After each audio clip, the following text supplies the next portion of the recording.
मैं रीबॉर्न हुआ। मैंने दोनों हाथों को सल्फ्यूरिक एसिड में डुबो दिया और अपने दांतों उंगलियों के फिंगरप्रिंट्स को पूरी तरह बर्बाद कर दिया। पिछले जन्म में मेरा अडॉप्टेड छोटा भाई कत्ल कर चुका था। उसने मुझे स्केपगोट बनाने के लिए क्राइम सीन पर मेरे फिंगरप्रिंट्स छोड़ दिए थे।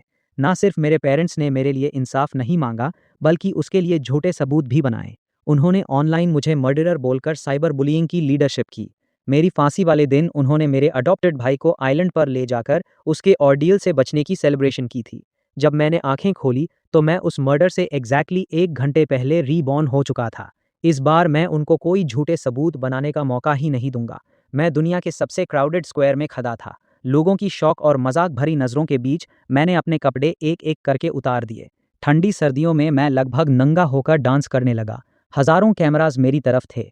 एक लाइव स्ट्रीम रूम सिर्फ मेरे वजह से 1 मिलियन व्यूअर्स पार कर गया। हे गाइस, फॉलो बटन ज़रूर दबा देना। इस डांस के बाद मैं सबके लिए सल्फ्यूरिक एसिड से हैंड वॉशिंग का शो परफॉर्म करूंगा। ये सुनकर लाइव स्ट्रीम के कमेंट्स और तेज होने लगे। क्या ये आदमी पागल हो गया है? क्लाउड चेसिंग की भी हद होती है। जब लास्ट सॉन्ग खत्म हुआ तब ऑर्डर मेंटेन करने वाले सिक्योरिटी गार्ड्स आखिरकार आए और मुझे हटाने लगे। इधर से निकाल, नहीं तो पुलिस स्टेशन ले जाएंगे। मैंने मुस्कुराते हुए अपना आईडी कार्ड उनके सामने ठोक दिया। मेरा नाम क्याओ युनशन है। मेरा फादर क्याओ जेन युए जो ग्रुप का है। मेरी मदर बैले डांसर किन नियनशन है। मेरा छोटा भाई क्याओ शुची जिंगडू यूनिवर्सिटी का हार्ट थ्रॉब है। जाओ, पुलिस को कॉल करो, बिना झिझक के कांटेक्ट करो। ये बोलकर मैंने ज़मीन पर रखे सल्फ्यूरिक एसिड के बॉटल को उठाया। बॉटल खुलते ही सिक्योरिटी गार्ड डर से बोल भी नहीं पाया। तू क्या करने जा रहा है? इंटेंशनल सेल्फ हार्म के लिए जेल हो जाएगी। मैंने परवाह नहीं की, सीधा एसिड निकाला और दोनों हाथों को उसमें दबा दिया। तेज एसिड ने मेरा गोश्त और चमड़ी को खा लिया। हवा में जलते गोश्त जैसा स्मेल फैल गया। दर्द से मेरा पूरा बदन पसीने से तर हो गया। मैं थक कर गिरने वाला था, लेकिन दिल में बदले की फीलिंग ने मुझे खड़े रहने की ताकत दी। लोग दूसरों मीटर दूर तक हट गए थे। मैं सबसे करीब खड़े लाइव स्ट्रीमर के पास गया और अपने खून से लथपथ और जलते हुए हाथ कैमरा के सामने कर दिए। दांत भींचकर बोला, सब लोग अच्छे से देख लो। 2 जनवरी को शाम 5:30 के बाद मेरे क्याओ युनशियन के हाथों में कोई फिंगरप्रिंट्स नहीं रहेंगे। पिछले जन्म में 1 घंटे बाद मेरा सो कॉल्ड छोटा भाई क्याओ शू ची रूफटॉप पर एक माले स्टूडेंट को धकेलकर कत्ल करने वाला था। उसने मेरे फिंगरप्रिंट्स वाले ग्लव्स तैयार किए थे और सारे नियर बाय सीसीटीवी कैमरास तोड़ दिए थे। मेरे पेरेंट्स उसके लिए एलिबाई बना रहे थे और साथ ही मेरे खिलाफ मर्डर के सबूत फॉर्ज कर रहे थे। सब मिलकर मुझे फॉल गाय बना रहे थे। लेकिन अब मैंने पूरी दुनिया के सामने सीन क्रिएट करके अपने दोनों हाथ खुद ही बर्बाद कर दिए हैं। मैंने अपने पिछले जन्म में क्याओ शुची के हिपोक्रिटिकल शब्दों को याद किया। भाई, मेरे पास कोई ऑप्शन नहीं था। मम्मी पापा मुझे इतना प्यार करते हैं, अगर मैं जेल चला जाता तो उनका दिल टूट जाता। इसलिए तू ही फॉल ले ले। इसलिए अपने प्यारे भाई के फैमिली रियूनियन के विश को पूरा करने के लिए मैं उन पूरे परिवार को खुद जेल भेजूंगा। मैं चुपचाप ग्लोव्स पहनकर ड्यूटी रूम में रूटीन पुलिस इंटेरोगेशन के लिए बैठ गया। तभी एक जबरदस्त हाथ ने मेरे बाल पकड़े और मुझे जमीन पर घसीट दिया। तुरंत 2 जोर के थप्पड़ मेरे चेहरे पर पड़े। तू एक बेकार कूड़ा है। अब पूरा इंटरनेट तेरे खबरों से भरा पड़ा है। तूने पूरी क्याओ फैमिली की इज्जत मिट्टी में मिला दी। मेरे सामने खड़े मेरे बायोलॉजिकल पेरेंट्स थे। मेरा कोई रिएक्शन ना देखकर क्याओ जेन्यू एम ज्यादा गुस्से में आ गया। उसने मेरा गला पकड़ लिया और गुस्से से पूछा, खुद को बेइज्जती करना एक बात है, अपने भाई का नाम भी लाइव स्ट्रीम में क्यों घसीटा? किन नियनश्वान की आंखों में आंसू थे। वो मुझे देखते हुए पूरी तरह निराशा से भरी हुई थी। मैंने ऐसे बेटे को जन्म क्यों दिया? अगर क्याओ शूची को तेरी वजह से थोड़ी सी भी तकलीफ हुई तो मैं तुरंत मदर सॉन रिलेशनशिप तोड़ दूंगी। मेरे गालों पर 2 गर्म आंसू बह निकले। जो दिल इस कपल से काफी पहले ही उम्मीद छोड़ चुका था, वो अब भी छुरी की तरह काट रहा था। 5 साल की उम्र तक मैं घर का लाडले छोटा मास्टर था। लेकिन जैसे ही क्याओ शूची अडॉप्ट होकर आया, क्याओ जिन युए और उसकी पत्नी का दिल एक दिन भी मेरे तरफ नहीं झुका। बचपन में सिर्फ एक टॉय के लिए लड़ाई करने पर क्याओ जिन युए ने मुझे लटकाकर जबरदस्त पीटा था और अंधेरे बेसमेंट में बंद कर दिया था। अगर रात को वो प्यारा बटलर चुपके से खाना ना लाता तो शायद मैं उस नाम और अंधेरे बेसमेंट में ही मर चुका होता। उसके बाद मेरी जिंदगी का पहला हिस्सा सिर्फ क्याओ शूची के साये में गुजरा। अगर मैंने उसको थोड़ी सी भी नाराज कर दिया तो बेस्ट केस में जबरदस्त पिटाई और वर्स्ट केस में इतना भूखा रखा जाता कि आईसीयू पहुंच जाता। कॉलेज एंट्रेंस एग्जाम के रिजल्ट्स आए। मैं जिंगदाई यूनिवर्सिटी में सिलेक्ट हो गया, जबकि क्याओ शूची सिर्फ एक ऑर्डिनरी कॉलेज के लिए क्वालिफाई हुआ था। जैसे ही मैं सोचा कि अब मैं इन सब से निकल सकता हूँ, क्याओ जेन्यू ने अपने कनेक्शंस यूज करके हम दोनों के मार्क्स स्वैप कर दिए। क्याओ शूची के सेलिब्रेटोरी बैंक्वेट 3 दिन 3 रात तक चले। पूरा शहर इनवाइट किया गया और मेरे लिविंग एक्सपेंसेस बंद कर दिए गए, जिसकी वजह से मुझे दिन रात मेहनत करके गुजारा करना पड़ा। अचानक एक तेज़ फ़ोन की रिंगटोन ने मुझे यादों से बाहर खींच लिया। किन नियन श्वेन के फ़ोन पर क्याओ शूची का कॉल आ रहा था। उसने मेरे सामने वाली कड़वी और सख्त एटीट्यूड तुरंत बदल दी और फ़ोन उठाते ही मुस्कुराहट से बोलने लगी, मेरा प्यारा बेटा, क्या हुआ? मैं नहीं जान सकता था दूसरी तरफ क्या बोल रहा था, लेकिन किन नियन श्वेन का चेहरा खराब होने लगा। उसने मुझे देखा, फ़ोन क्याओ जनयुए को थमा दिया और खुद मेरे पास आई। ज़बरदस्ती एक नरम मुस्कान चेहरे पर लाते हुए बोली, युनशेन, मम्मी पापा अभी थोड़ा गुस्सा में थे, गलती हो गई। मॉम तुम्हें कॉम्पेंसेट करती है, ठीक है? मैंने ओशन व्यू होटल बुक कर दिया है। तूने कहा था ना कि बहुत दिन से साथ मील नहीं किया, आज फाइनली हो ही गया। पिछले जन्म में पारिवारिक प्यार की भूख में मैं बिना सोचे उनकी गाड़ी में बैठ गया था और ओशन व्यू होटल चला गया था। नतीजा ये हुआ था कि गाड़ी उस बिल्डिंग के सामने रुक गई जहां वो माले स्टूडेंट नीचे गिरा था। वहां क्याओ शूची ने मेरे लिए केयरफुली तैयार किया स्केपगोट ट्रैप रख रखा था। इस बार उसकी इनविटेशन सुनकर मैंने सीधा उसके शानदार मेकअप किए चेहरे पर फ्रेश खून थूक दिया। मैं नहीं जाऊंगा, अभी मुझे और डांस करना है। किन नियन शुअन चिल्लाई और उछल पड़ी। मुझे डांटने ही वाली थी कि उसने कुछ सोचा और खुद को रोक लिया। उसने ज़बरदस्ती मुस्कुराते हुए कहा, युनशेन, बच्चों जैसा बिहेव मत करो, मम्मी पापा ने तुमसे माफ़ी मांग ली ना। ये बोलते हुए उसने क्याओ जेनयुए की बाहें पकड़ी और इशारा किया कि वो भी कुछ बोले। मैंने उसके चेहरे पर भी एक और मुंह भर के खून थूक दिया और मुस्कुराकर बोला, मैं नहीं जाऊंगा। क्याओ जेनयू ने पूरा जोर लगाकर मेरा सीना ठोकर मारी। मैं कई मीटर दूर तक उड़कर पुलिस स्टेशन के मार्बल पिलर से टकराया। लग रहा था कि मेरी हड्डी टूट जाएगी। बेशरम नाशुक्रा कूड़ा, लोगों, इसे बांधो और गाड़ी में फेंको। क्याओ जेनयू ने गुस्से में अपने चेहरे से खून पोंछा और 2 ब्लैक क्लोज्ड बॉडीगार्ड्स को बुलाया। पुलिस वाले रोकने की कोशिश कर रहे थे, लेकिन क्याओ जेनयू ने उनको धमकी दी, मेरे ऊपर वाले ऑफिसर से अच्छी जान पहचान है। 2 बॉडीगार्ड्स ने मेरे दोनों हाथ पीठ पीछे मोड़कर पकड़े, मेरे बाल पकड़े और मुझे गाड़ी के ट्रंक में धकेलने लगे। ये बेवकूफ़ बैक सीट बैठने के लायक नहीं है। वो भयंकर याद तुरंत मेरे दिमाग में आ गई। 3 साल पहले क्याओ जेनयो और किन नियनशुन क्याओ शूची को रोड ट्रिप पर ले जा रहे थे। मैं उनके पीछे पाँचे चढ़ा था तो सिर्फ ट्रंक में जगह मिल पाई थी। पूरे ट्रिप के दौरान उन्होंने मुझे बिल्कुल भुला दिया था और मुझे 3 दिन तक ट्रंक में बंद रखा था। मेरी जिंदा रहने की इच्छा ने मुझे ट्रंक तोड़ने पर मजबूर किया था, लेकिन क्याओ शूची ने कहा कि मैंने उसकी गाड़ी खराब कर दी। उसने पेरेंट्स को इंस्टिगेट किया और मुझे हाईवे पर छोड़ दिया था। आज भी मेरे पैर के तलवे पर वो स्कार अब भी मौजूद है। मुझे छोड़ दो, मैं ट्रंक में नहीं जाना चाहता। चाहे मैं कितना भी ज़ोर ज़ोर से लड़ता, वो काले कपड़ों वाले लोग क्याओ जेनियो के ऑर्डर पर मेरे दोनों हाथों को मोड़ देते। मॉम भी तुम्हें ऐसा ट्रीट नहीं करना चाहती थी। किन नियन श्वान ने नकली आंसू बहाए और फिर थप से ट्रंक बंद कर दिया। अंधेरे में डूबते ही डर ने मुझे जैसे लपेट लिया। मैं ज़ोर ज़ोर से सांस लेने लगा, पूरा बदन कांप रहा था। मैं यहाँ फेल नहीं हो सकता। अगर मेरी इमोशंस अनस्टेबल हो गई तो क्याओ शूची ज़रूर इसका फ़ायदा उठाएगा। मैंने दांत भींचकर अपनी ज़ुबान का अगला हिस्सा काट लिया। मुंह में खून का मीठा लोहे जैसा स्वाद फैल गया। मुझे नहीं पता कितना टाइम गुजरा। ट्रंक आखिरकार खुला। उजाले ने मेरी आंखों को छेद दिया। क्याओ शूची वहां बाहें बंद करके ऊपर से मुझे देखता खड़ा था। बड़े भाई, आपने खुद को ऐसा क्यों बना लिया? बॉडीगार्ड्स ने मुझे ज़बरदस्ती ज़मीन पर फेंका। उसने मेरा हाथ अपने जूतों के नीचे रखकर धीरे धीरे मसलना शुरू कर दिया। अगर अभी तुम मेरी कोई ज़रूरत ना होते तो मैं ऐसे कूड़ा पर नज़र भी नहीं डालता। इसे हाथ ठीक कर दो और ये कपड़े पहना दो। उसके ऑर्डर पर बॉडीगार्ड्स ने मेरे कपड़े फाड़ दिए और ज़ोर ज़ोर से चिल्लाने के बावजूद मुझे वही कपड़े पहना दिए जो क्याओ शूची ने कत्ल करते वक्त पहने थे। क्याओ शूची ने मेरा पेट ठोकर मारा। अपना काम ठीक से कर, ये तेरे लिए बड़ी इज्जत की बात है। उसने मेरा कॉलर पकड़ा और मुझे घसीटता हुआ सीढ़ियों से ऊपर ले गया। 2 मंजिलों तक मेरे पैर ब्रूजेस से भर गए। बस यहीं बैठ जा सीधा। रूफटॉप पर मैं उसी जगह बैठा था जहां क्याओ शूची ने अपने क्लासमेट ही जियांग को नीचे धकेला था। उसने अपने केयरफुली सेट किए हुए बालों को पीछे किया और घमंडी हंसी हंसा। ये नीचे लोग बहुत परेशान करते हैं, मरने के बाद भी मुझे तकलीफ दे रहा है। अगर तू मेरा स्केपगोट ना होता तो सच में बहुत मुश्किल हो जाती। मैंने ऊपर उसकी तरफ देखा। मेरी आंखों में छुपा तूफान उबाल रहा था। क्याओ शुची, तू इस बात को बहुत रिग्रेट करेगा। उसने मुझे धकेल दिया, एक हाथ से मेरे बाल पकड़े और मेरा सिर पत्थर के फ्लोर से जोर से टकराया। दूसरे हाथ से उसने 911 डायल कर दिया। कॉल कनेक्ट होते ही उसकी आवाज़ रोने वाली हो गई। हेलो, पुलिस स्टेशन, मदद कीजिए, मेरे भाई ने किसी को मार दिया। पुलिस स्टेशन में मैं हैंडकफ लगाकर लॉबी की बेंच पर बैठा था।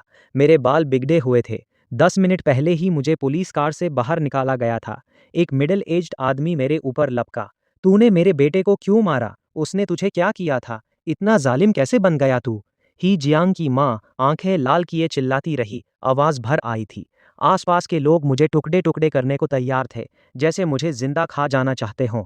बड़े बड़े मुंह के मेरे चेहरे पर पड़ने को तैयार थे। मैं तुझसे खून का बदला लूंगा।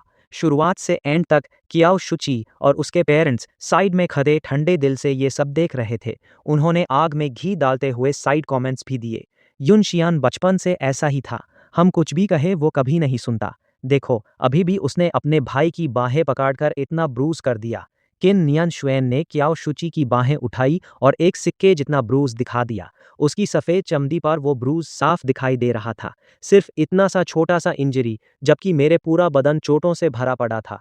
मैंने जोर से चिल्लाकर कहा, झूठ बोल रहे हो। असल में क्याओ शूची ने उस लड़के को धकेला था। मैं सिर्फ तुम्हारा स्केपगोट हूँ। लेकिन क्याओ शूची ऐसे बिहेव कर रहा था जैसे उसके साथ सबसे बड़ी जुल्म हो गई हो। तुम मेरे बारे में ऐसा कैसे बोल सकते हो? मम्मी पापा और मैंने खुद अपनी आंखों से देखा था कि तूने उसको मारा था। मामला बिल्कुल साफ था। अब कोई मेरी बात सुनने को तैयार नहीं था। सब मुझे एक जालिम मर्डरर समझ रहे थे। अरे, ये वो नंगा डांस करने वाला लड़का नहीं है क्या? ये मर्डरर कैसे बन गया? मैंने कहा था ना, ये साइको है। एक औरत ने मुझे पहचान लिया। उसने चुपके से फोन निकालकर मुझ पर कैमरा घुमा दिया। लाइव स्ट्रीम व्यूअर्स तुरंत 10 लाख पार कर गए। कमेंट्स चिड़ियों की तरह भरे हुए थे। सब मुझे गालियां दे रहे थे। सब लोग ट्रेंडिंग सर्च चेक करो। क्याओ ग्रुप ने अभी स्टेटमेंट रिलीज किया है। उन्होंने क्याओ युन शियन से सब रिश्ते तोड़ दिए हैं। Oh my God! जिन लोगों को क्याओ युन शियन ने बुली किया था, वो सब अब एक्सपोज कर रहे हैं। और सुनो, उसके पेरेंट्स ने खुद एडमिट किया है कि उसने ही जांग को छत से धकेला था। उन्होंने अपनी आंखों से देखा था, जैसे मर्डरर को मौत मिलनी चाहिए। नेटिजन्स पागल हो गए थे। सब मेरी मौत की मांग कर रहे थे। लोगों ने मेरी पुरानी जिंदगी खोद निकाली, ऑनलाइन पोस्ट की और मुझे लगातार गालियां दे रहे थे। कुछ लोग तो स्पेशली यहाँ आए थे रॉटन एग्स फेंकने और थूकने के लिए। पिछले जन्म के एग्जैक्ट सेम सीन्स एक एक करके रिपीट हो रहे थे। क्या सच में मैं अपने इस डूम्ड डेस्टिनी को बदल नहीं सकता? नहीं, मैं इस बार हमेशा के लिए बर्बाद होने नहीं दूंगा। मैंने अपनी थोड़ी सी सुपड़ी हुई हथेलियों में उंगलियां जोर से दबा ली। ये मेरा फाइनल ट्रम्प कार्ड है। मुझे पुलिस से मिलना है। इंटेरोगेशन रूम में बड़ी बड़ी लाइट सीधे मेरे चेहरे पर पड़ रही थी। 2 पुलिस ऑफिसर्स मेरे सामने बैठ थे। कन्फेस करने वाला है? मैं किलर नहीं हूँ। एक ऑफिसर जैंग, सीधे मेरी तरफ देखा। अभी सारे सबूत तेरे खिलाफ हैं। अगर तू सिंसियर एटीट्यूड दिखाकर कॉन्फेस कर दे तो सेंटेंस में कमी हो सकती है। पुलिस के पास के एविडेंस क्या है? क्या वो हे जियांग की पीठ पर मेरे फिंगरप्रिंट्स है? और तू अब भी कहता है तू किलर नहीं है? ये इंटरनल एविडेंस है। इसके बारे में तुझे कैसे पता? ऑफिसर जैंग के बगल वाला यंग ऑफिसर तुरंत बेचैन हो गया। वो उठ खड़ा हुआ और मुझे पूछने लगा। मैंने उसकी बात को इग्नोर किया, सिर्फ नीचे देखा और धीरे से अपने ग्लव्स उतार दिए। लेकिन ऑफिसर जैंग, मेरे फिंगरप्रिंट्स 1 घंटे पहले ही पूरी तरह गायब हो चुके हैं। मेरे जैसे इंसान किलर कैसे हो सकता है? मेरे पूरी तरह सुपड़े हुए हाथों को देखकर ऑफिसर जांग ने टेबल पे जोर से हाथ मारा और खड़े हो गए। क्या? इंटेरोगेशन रूम की चमकती हुई लाइट्स मेरे खूनी और जलते हुए हाथों पर पड़ रही थी। नज़ारा और भी भयंकर लग रहा था। यंग ऑफिसर सांस रोककर पीछे हट गया। अनुभवी ऑफिसर जांग की भी आंखें फैल गई। उसका चेहरा बहुत सीरियस हो गया। ये सब क्या मतलब है? तेरे हाथों की ये इंजरीज कहाँ से आई? कब हुई ये? आज शाम 5 बजे सेंट्रल स्क्वायर में। मैंने खुद सल्फ्यूरिक एसिड डालकर अपने फिंगरप्रिंट्स डिस्ट्रॉय कर दिए। ऑनलाइन मिलियंस व्यूअर्स इसके गवाह हैं। आप तुरंत लाइव स्ट्रीम रिकॉर्डिंग और सीन पर लोगों ने लिए वीडियोस चेक कर सकते हैं। तेज एसिड ने मेरी स्किन के डर्मिस लेयर को पूरी तरह खा लिया है। मेरे फिंगरप्रिंट्स कभी रिस्टोर नहीं हो सकते। लॉजिकली मेरे खिलाफ के एविडेंस अब इनवैलिड हो चुका है, पूरा टूट चुका है। इंटेरोगेशन रूम में सन्नाटा छा गया। दोनों ऑफिसर्स एक दूसरे को हैरान नजर से देखने लगे। उनकी आंखों में बड़ी हलचल साफ दिखाई दे रही थी। ये डिस्कवरी केस की पूरी डायरेक्शन बदल सकती थी। तुरंत सेंट्रल स्क्वायर के लाइव स्ट्रीम टाइमलाइन और क्राइम के टाइमलाइन को क्रॉस चेक करो। फॉरेंसिक्स डिपार्टमेंट को बुलाओ और फिंगरप्रिंट एविडेंस को दोबारा इवैल्यूएट करो। ऑफिसर जांग तुरंत खड़े हुए और तेज आवाज में यंग ऑफिसर को ऑर्डर्स देने लगे। फिर वापस बैठकर मुझे कॉम्प्लेक्स नजर से देखने लगे। क्याओ युनशियन, अगर जो तू कह रहा है वो सच है तो ये मतलब है कि तेरे बायोलॉजिकल पेरेंट्स और प्यारा छोटा भाई पर्जरी कर रहे हैं। असली मर्डरर उनके बीच छुपा हुआ है। तभी इंटेरोगेशन रूम का दरवाजा नॉक हुआ। एक और ऑफिसर ने सिर अंदर किया। स्ट्रेंज है कैप्टन जांग, जो जेनयुए, चिन नियन शुएन और जो शुकिसी अभी भी बाहर खड़े हैं, बहुत एजिटेटेड है। वो इंसिस्ट कर रहे हैं कि तुरंत इसको कॉन्विक्ट कर दो। वो ये भी कह रहे हैं कि वो विक्टिम की फैमिली की तरफ से सिवियर पनिशमेंट मांग रहे हैं। Perfect timing. उन तीनों को अलग अलग इंटेरोगेशन रूम्स में ले जाओ। मेरी परमिशन के बिना किसी को बाहर नहीं जाने देना। ये बोलकर वो मेरे तरफ मुड़ा। उसकी आवाज़ थोड़ी नरम हुई लेकिन अब भी स्क्रूटनी भरी थी। क्याओ युनशियन, जो तूने कहा है उसकी हम तुरंत जांच करेंगे, लेकिन जब तक सच सामने नहीं आता तू अब भी प्राइम सस्पेक्ट है। इन्वेस्टिगेशन में कोऑपरेट करना होगा। ऑफिसर, मैं रिक्वेस्ट करता हूं कि मेरी पूरी मेडिकल कंडीशन रिकॉर्ड की जाए और ट्रीटमेंट किया जाए। ऑफिसर जांग ने तुरंत हाँ कर दी। इसी बीच जो फैमिली के तीनों मेंबर्स को अलग अलग रूम्स में ले जाया गया। ऑफिसर, सच बिल्कुल साफ है, सबूत सॉलिड है। वो बेवफा बेटा ऑलरेडी कॉन्फेस कर चुका है। अब और क्यों टाइम वेस्ट कर रहे हो? उसने पूरी क्याओ फैमिली की इज्जत मिट्टी में मिला दी। हमने उसको सही से नहीं संभाला, इसलिए वो इतना जालिम काम कर बैठा। हम विक्टिम को पूरी कॉम्पेंसेशन देंगे। ऑफिसर, मेरा भाई, वो ठीक तो है ना? क्या उसका मेंटल स्टेट अनस्टेबल है? क्या वो बकवास कर रहा है? ऑफिसर्स, प्लीज उसकी बातों पर मत जाइए। वो सिर्फ टाइम वेस्ट कर रहा है ताकि बच जाए। केस अभी भी इन्वेस्टिगेशन के अंडर है। आप सबसे पेशेंस रखने और इन्वेस्टिगेशन में कोऑपरेट करने की अपील है। लेकिन हर ऑफिसर उनको यही स्टैंडर्ड जवाब दे रहा था। टाइम धीरे धीरे गुजर रहा था। किन नियन शुआन, जो यूजुअली स्लो होती थी, उसको भी अब एहसास होने लगा था कि कुछ गलत है। ऑफिसर, ये सब का क्या मतलब है? हम विटनेसेस हैं, सस्पेक्ट्स नहीं। आपको हमें डिटेन करने का कोई हक नहीं है। प्लीज पेशेंस रखें। पुलिस ने बहुत तेजी से काम किया। सेंट्रल स्क्वायर के लाइव स्ट्रीम वीडियो, नेटिजन्स के स्क्रीन रिकॉर्डिंग्स और आई विटनेस स्टेटमेंट्स जल्दी कंपाइल कर लिए गए। प्रिसाइज टाइम स्टैम्प निकाल लिया गया। मैंने सल्फ्यूरिक एसिड डाला था। 5:30 पीएम। मेडिकल एग्जामिनर की रिपोर्ट के मुताबिक ही जियांग की मौत 8:30 पीएम हुई थी। साथ ही मेरे हाथों का फोरेंसिक एग्जामिनेशन कंफर्म कर चुका था कि उन पर रिसेंटली सिवियर केमिकल बर्न्स हुए थे। स्किन टिश्यू बहुत ज़्यादा डैमेज हो चुकी थी। ऐसे हाथों से कोई भी वैलिड फिंगरप्रिंट्स छोड़ना असंभव था। फिर भी फोरेंसिक्स टीम ने सीन से मिले फिंगरप्रिंट की सेकेंडरी एनालिसिस की। रिजल्ट जल्दी आया। वो फिंगरप्रिंट अनयूजुअली क्लियर और कंटिन्यूअस रिजेस वाला था। उसमें नॉर्मल प्रेशर वेरिएशंस और स्किन की नेचुरल डिस्टॉर्शन नहीं थी। सीन पर मिला एविडेंस एक थिन फिल्म से कॉपी किए गए फिंगरप्रिंट जैसा था। सब पीसेस एक साथ जुड़ने लगे और एक शॉकिंग कॉन्स्पिरेसी सामने आने लगी। ऑफिसर जांग प्रिलिमिनरी समरी रिपोर्ट को देखते हुए बहुत सीरियस हो गया। उसने कई साल पुलिस में गुजारे थे और बहुत क्राइम्स देखे थे, लेकिन इतनी क्रूल स्कीम, अपने बेटे और भाई को फंसाने के लिए फैमिली बॉन्ड्स का इस्तेमाल, ये देखकर उसकी भी रुगन सियान हो गई। उसने डिसाइसिव ऑर्डर दिया, इंटेरोगेशन अब फोकस चाओ शुची पर करो। सर्च वारंट निकालो। चाओ फैमिली हाउस और चाओ शुची के पर्सनल बिलोंगिंग्स की तलाशी लो। किसी भी फिंगरप्रिंट मोड बनाने वाले मटेरियल और टूल्स ढूंढो। अब इंटेरोगेशन रूम में चाओ शुची बैठा था। पुलिस के अचानक तेज और दबाव भरे सवालों के सामने एक एक करके पेश की जा रही इररिफ्यूटेबल एविडेंस देखकर क्याओ शूची की साइकोलॉजिकल डिफेंस धीरे धीरे टूटने लगी। उसने कभी सोचा भी नहीं था कि उसका सोचा हुआ फ्लॉलेस फ्रेम अप कभी एक्सपोज हो सकता है। और ये तो बिल्कुल सोचा भी नहीं था कि मैं पहले ही अपने फिंगरप्रिंट्स खुद डिस्ट्रॉय कर दूंगा, जिससे उसकी सारी मेहनत बेकार हो जाएगी। मुझे कुछ नहीं पता आप क्या बोल रहे हैं। वो फिंगरप्रिंट तो क्याओ यूनशेन का है। मम्मी पापा दोनों ने खुद देखा था। क्याओ शूची, क्याओ यूनशेन के फिंगरप्रिंट्स क्राइम होने से पहले ही परमानेंटली डिस्ट्रॉय हो चुके थे। सीन पर जो फिंगरप्रिंट मिला था वो मोल्ड से कॉपी किया गया था। अब भी सच नहीं बोलना चाहता?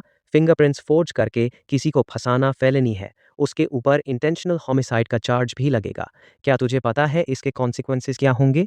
मैंने किसी को नहीं मारा, मैंने उसको नहीं धकेला। वो खुद बैलेंस खोकर गिर गया था। जैसे ही ये शब्द उसके मुंह से निकले, उसको तुरंत अपनी गलती का एहसास हो गया। उसका चेहरा बिल्कुल सफ़ेद पड़ गया। अरे, तूने तो कहा था कि तूने अपनी आंखों से देखा था कि क्याओ यून सियन ने उसको धकेला था। फिर अचानक वो खुद कैसे गिर गया? जब ये इंसिडेंट हुआ था, क्या तू सीन पर था या नहीं? तेरे और डिसीज्ड के बीच क्या हुआ था? बहुत ज़्यादा प्रेशर और डर के मारे क्याओ शूची का दिमाग पूरी तरह टूट गया। वो बिल्कुल टूट कर रो रहा था और बेसिलसिले में कॉन्फेस करने लगा। वो हिजियांग और मेरा झगड़ा हो गया था। वो मुझे गालियां दे रहा था। गुस्से में मैंने उसको धकेल दिया। मैं सच में उसको मरना नहीं चाहता था। मुझे नहीं पता वो क्यों गिर गया। और वो फिंगरप्रिंट मैंने पहले से तैयार किया था। मम्मी ने मुझे मदद की थी। उन्होंने कहा था कि अगर कुछ हो गया तो क्याओ यूनशेन पर इल्ज़ाम डाल देंगे। वो तो अच्छा स्टूडेंट है, बुक वर्म है, उसका फ्यूचर तो बन ही जाएगा। अगर मेरा लाइफ बर्बाद हो गया तो मम्मी पापा की सारी मेहनत वेस्ट हो जाएगी। हाँ, मम्मी पापा सब कुछ जानते थे। उन्होंने ही मुझे ये सब करने को कहा था। उन्होंने कहा था कि बस ये कहना कि क्याओ युन शैन ने किया है, बाकी सब हम संभाल लेंगे। हम तेरे विटनेसेस बन जाएंगे। हाँ, उनको भी अरेस्ट कर लो। उन्होंने ही मुझे सब सिखाया था। मैं इनोसेंट हूँ। आप मुझे नहीं गिरफ्तार कर सकते। रिकॉर्डर ने हर शब्द साफ रिकॉर्ड कर लिया था। बाहर खड़े ऑफिसर्स ने ये सब सुनकर एक दूसरे को हैरान और घिन भरी नज़र से देखा। इसी बीच क्याओ घर की तलाशी में बड़ा डिस्कवरी हुआ। फिंगरप्रिंट मोल्ड बनाने के टूल्स जो क्याओ शूची अभी तक फेंक नहीं पाया था। किन नियन शुआन और क्याओ जेन युए के बीच चाट हिस्ट्री जिसमें उन्होंने मुझे फंसाने की प्लानिंग की थी, और वो स्मीयर आर्टिकल्स भी जो क्याओ जेन युए ने कंपनी से पब्लिश करवाए थे। जब ये सारी चीज़ें क्याओ जेन युए और किन नियन शुआन के सामने पेश की गई तो उनकी रिएक्शंस बिल्कुल एक जैसे थे। पहले दोनों ने सब इनकार किया, फिर एक दूसरे पर इल्ज़ाम डालने लगे। आखिर में इररिफ्यूटेबल एविडेंस और पुलिस के तेज साइकोलॉजिकल प्रेशर के सामने दोनों टूट गए। मुझे कुछ नहीं पता था, मैं सिर्फ अपने बेटे से प्यार में अंधी हो गई थी। उसने मुझे धोखा दिया। शूची बचपन में ही अपने बर्थ पेरेंट्स को खो चुका था, बेचारा। क्याओ युनशन के पास तो सब कुछ है, उसके भाई के लिए थोड़ा सा सैक्रिफाइस करने में क्या हर्ज है। हम कैसे चुपचाप देख सकते थे। शूची की जिंदगी बर्बाद हो रही थी। हर एक्सक्यूज उनके चेहरे को और ज्यादा गंदा बना रही थी, और ये सब कैमरा पर रिकॉर्ड हो रहा था। इसी बीच ऑनलाइन बड़ा तूफान उठ रहा था। शुरुआत में पूरा इंटरनेट मुझे गालियां दे रहा था, लेकिन धीरे धीरे सेंट्रल स्क्वायर के कुछ ऑडियंस मेंबर्स ने फुल वीडियो पोस्ट कर दिया। सल्फ्यूरिक एसिड से हाथ धोने का पूरा वीडियो, साथ में एग्जैक्ट टाइम स्टैम्प के साथ। ये वीडियो तेजी से वायरल हो गया और ज़्यादा से ज़्यादा नेटिजन्स टाइमलाइन पर सवाल उठाने लगे। पहले फिंगरप्रिंट्स डिस्ट्रॉय किए, फिर क्राइम हुआ। इतनी सिवियर इंजरी के बाद फिंगरप्रिंट छोड़ना असंभव है। ये सोचकर डर लग रहा है। क्या वो किसी और के लिए स्केपगोट बन रहा था? क्याओ फैमिली की रिएक्शन बहुत तेज थी। नहीं, अपने बायोलॉजिकल बेटे के साथ ऐसा सुलूक। अब ये सब देखकर लोगों को लग रहा था कि मैं उनका दुश्मन हूँ। और वो अडॉप्टेड बेटा Kyaw should see capital university जाता है। स्कूल फोरम पर उसके बुलिंग के वीडियोस पहले भी थे, लेकिन पैसे की ताकत से सब डिलीट करवा दिए गए थे। पब्लिक ओपिनियन का रुख धीरे धीरे बदलने लगा। पुलिस की अंदर की इन्फॉर्मेशन लीक हो गई। खासकर क्याओ शुत्सी का कन्फेशन और उसके पेरेंट्स का एक दूसरे पर इल्ज़ाम डालते हुए क्लिप ऑनलाइन पोस्ट हो गया। पूरा सोशल मीडिया हिल गया। Hashtag Qiao Yunxian innocent, hashtag Qiao शुत्सी murderer, hashtag toxic parents, hashtag fingerprint fraud. ये सब कीवर्ड्स तुरंत ट्रेंडिंग के टॉप पर पहुंच गए। जो लोग सबसे ज़्यादा मुझे गालियां दे रहे थे, अब उनको एहसास हुआ कि उनका इस्तेमाल किया गया था। उनका गुस्सा अब 10 गुना होकर क्याओ फैमिली और उनके ऊपर टूट पड़ा। अपने बायोलॉजिकल बेटे के साथ ऐसा सुलूक? क्याओ शुत्सी बाहर निकल और खून का बदला दे। जो कॉरपोरेशन बेशराम कंपनी बैंक्रप्सी हो जाओ। मार्केट खुलते ही जो कॉरपोरेशन के शेयर्स ने लिमिट डाउन हिट कर दिया। पार्टनर्स एक के बाद एक कॉन्ट्रैक्ट कैंसिल करने लगे। पब्लिक ओपिनियन और इकोनॉमिक डबल ब्लो से कंपनी एकदम से कोलैप्स के किनारे पर पहुंच गई। जब मुझे केयरफुली इंटेरोगेशन रूम से बाहर निकाला जा रहा था और हाथों का ट्रीटमेंट कराने हॉस्पिटल ले जाने वाले थे, तब पुलिस स्टेशन के लॉबी में मैं क्याओ जिनयून, किन नियन शुएन और क्याओ शुत्सी से टकरा गया। वो भी अलग अलग एस्कॉर्ट किए जा रहे थे। तू राक्षस है, तू एक डीमन है, तूने मुझे फंसा दिया, तेरी मौत भी आराम से नहीं होगी, मरने वाला तो तू है। हुसैन प्लीज अपने भाई को बचा ले। वो बचपन में ही अपने बर्थ पेरेंट्स को खो चुका था। उसकी जिंदगी बहुत मुश्किल रही है, अब जेल भी जाएगा। जा ही जियांग के पेरेंट्स के पास जा, उनके सामने घुटने टेक, सिर झुका। चाहे वो तुझे मरने को बोले, तू कर। प्लीज शुत्सी को बचा ले। ओ मेरी दयालु माँ, क्या तुम्हें सच में अपने पति की रखेल के बेटे को इतना प्यार करना अच्छा लगता है? क्याओ शुत्सी असल में क्याओ जिन्युए और उसकी साइड वाली रंदी का बेटा है। हाँ, शुत्सी मेरा इलेजिटिमेट सोन नहीं है। इस छोटे हरामी की बकवास मत सुनो। सही कहा, मैं पापा का इलेजिटिमेट बेटा हूँ, और तू सच में एक बेवकूफ़ औरत है जो अपने बायोलॉजिकल बेटे को इतना टारगेट करती रही। किन नियन श्वन ने खूनी चीख मारी और क्याओ जिन्युए पर झपटी। उसने क्याओ शुत्सी के बाल पकड़कर उसका सिर जमीन से टकराया। जब उनकी लड़ाई खत्म हुई, मैं उनके पास झुककर धीरे से तीनों से बोला, जानते हो मैंने अपने फिंगरप्रिंट्स पहले क्यों डिस्ट्रॉय किए थे? क्योंकि मैं एक डीमन हूँ, 2 जन्मों के नफरत के साथ रीबॉर्न हुआ हूँ। मैं सिर्फ तुम तीनों की जिंदगी बर्बाद करने वापस आया हूँ। क्याओ शेन्यो ने सर उठाकर मुझे देखा। उसकी आंखों में अब सच्चा डर था, जैसे वो पहली बार अपने बेटे को देख रहा हो। किन नियन श्वन की ताकत जैसे छिन गई। वो जमीन पर गिरकर रो रो कर चिल्लाने लगी। क्याओ शुत्सी अब भी पागल की तरह चिल्लाता और गालियां दे रहा था। मैंने उन तीनों पर एक और नज़र भी नहीं डाली। कदम दर कदम मैं पुलिस स्टेशन के बाहर निकल आया। बाहर रिपोर्टर्स की बड़ी भीड़ इकट्ठी हो चुकी थी। कैमरा फ्लैशेस दिन की रोशनी जैसा चमक रहे थे, लेकिन इस बार लेंसेज मर्डरर या पागल पर नहीं, बल्कि एक फ्रेम्ड विक्टिम पर थे, जिसने अपने नाम को साफ करने के लिए सबसे एक्सट्रीम कदम उठाया था। सुबह की धूप बादलों को चीर कर मेरी चेहरे पर पड़ रही थी। मेरा चेहरा पाले था, लेकिन शांत था। मेरा बदला अभी शुरू हुआ है। कानून उनके क्राइम्स को सजा देगा और पब्लिक ओपिनियन और किस्मत का फैसला भी नहीं चूकेगा। क्याओ शुत्सी को इंटेंशनल इंजरी, फॉल्स एविडेंस बनाने और फॉल्स एक्यूजेशन के मल्टीपल चार्जेस में लंबी जेल हुई। क्याओ जेन युए और खिन नियानशुअन को पर्जरी, एविडेंस डिस्ट्रॉय करने और ऑब्स्ट्रक्शन ऑफ जस्टिस के चार्जेस में जेल हुई। इसके अलावा क्याओ जेन युए पर कमर्शियल फ्रॉड और मार्केट मैनिपुलेशन के और चार्जेस भी लागे। जो फैमिली की कंपनी डिक्लेयर बैंकक्रप्ट हो गई और इतिहास बन गई।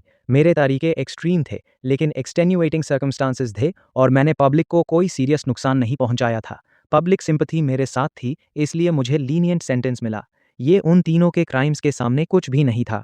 अपने दोनों हाथों से मैंने एक फ्रेंजीड वॉल्स डांस किया और उनके केयरफुली बुने जाल को पूरी तरह फाड़ दिया। मैं एक नई जिंदगी में कदम रखा, जो सिर्फ मेरी थी। पिछले जन्म में वो खुश थे और जीत का जश्न मना रहे थे। इस जन्म में वो जेल में साड़ेंगे। कह सकते हैं कर्मा परफेक्टली बैलेंस्ड है। मैं एक शानदार, रोशन जिंदगी जीऊंगा, कभी अंधेरे में नहीं डूबूंगा।